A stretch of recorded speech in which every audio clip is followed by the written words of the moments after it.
Finley is here. You know, Allysia, Russia. That was a big hoax investigation. The Department of Justice, it works both ways. Right. This is a little bit like the pot calling the kettle black.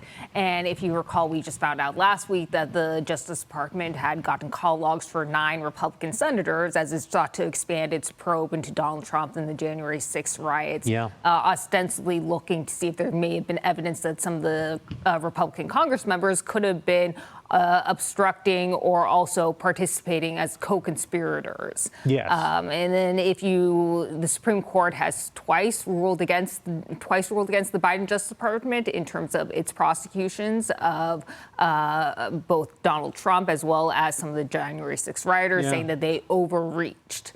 So, I mean, she's one to talk here. I thought the Democrats kind of invented lawfare. I mean, I know it happens on both sides, but they kind of invented the rules on that thing.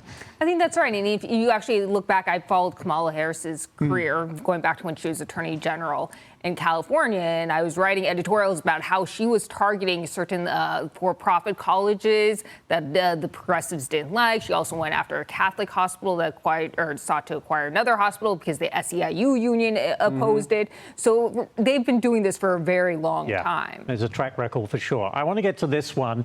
You have a new op-ed out. It's called Fraud and Frothy Markets, Lessons from Letitia James. Tell us what you found about how widespread fraud is today. We should mention that she's been indicted for lying on a mortgage application, using a second house as an investment when she said she wasn't going to be. Okay, it's under like $19,000, whatever, but it speaks to the character of a person.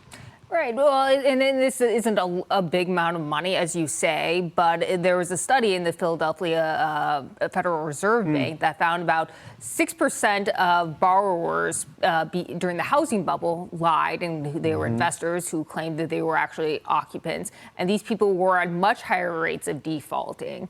And not only that, this helped or it contributed to the increase in the housing bubble and a bigger crash. And they also found that this continues today. About 2 to 3% of borrowers are continuing to lie and claim that they are occupants when they're really investors. And this could pose a broader risk to the housing market. Yeah, but that comes down to due diligence. And how do you find out that that's happening? I think that's exactly right. And the problem is that the lenders have no incentive to do that because they make the loans and then they package it. They get the package. Then the Fannie Mae and Freddie Mac, which are really backed by taxpayers, they buy them up and securitize them.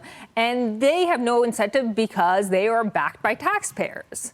So there's a lot of moral hazard across markets and in the economy right now. Very quickly, we've had a couple of guests on today who have said they truly believe Kamala Harris could be a candidate in the 2028 race, or AOC, another person said, but you followed Kamala Harris, to your point, when she was AG in California. I mean, after what happened in 2024, is she really a candidate in your mind? I think it's going to be an uphill climb for her. And you can I think she does want to run, and you can already see those tensions emerge with her and California Governor Gavin Newsom, who've always been, I'll put it this way, frenemies. They're friendly on the surface, but have also been competing. Interesting to follow. Never a dull moment in politics. Allysia, thank you so much.